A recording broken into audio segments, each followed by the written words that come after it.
சஞ்சீவனி மூலம் தொலைபேசி மருத்துவ ஆலோசனை சேவைகளை டெல்லி மற்றும் தேசிய தலைநகர் பகுதியில் மத்திய அரசு தொடங்கியது. மத்திய சுகாதார குடும்பநல அமைச்சகத்தின் டிஜிட்டல் தளமான சஞ்சீவனி மூலமாக 2 லட்சம் தொலைபேசி மருத்துவ ஆலோசனைகள் வழங்கப்பட்டுள்ளன.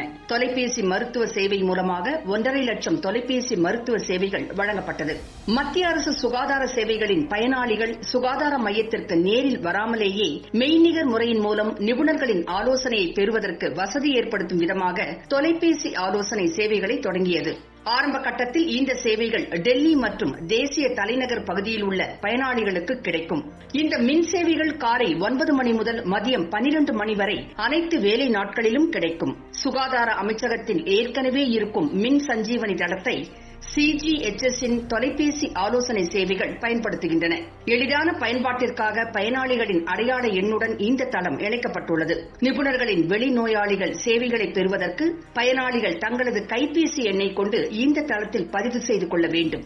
நோயாளிகளுக்கு நோயாளி அடையாள எண் மற்றும் அனுமதிச் சீட்டு தகவல்கள் குறுந்தகவல் சேவை மூலம் அனுப்பப்பட்டு ஆன்லைன் வரிசையில் அவர்களது எண் குறித்து தகவல் அளிக்கப்படும். அதை பயன்படுத்தி பயனாளி காணொலி அழைப்பு மூலம் நிபுணரை தொடர்பு கொண்டு ஆலோசனை பெறலாம். தொலைபேசி ஆலோசனைக்கு பிறகு மின் மருந்து சீட்டு அனுப்பப்படும். இதனை பயன்படுத்தி தங்களது CGHS ஆரோக்கிய மையத்திடமிருந்து மருந்துகளை நோயாளிகள் பெற்றுக் கொள்ளலாம். இந்த சேவை விரைவில் மற்ற மாநிலங்களிலும் தொடங்கப்படும் என தெரிகிறது.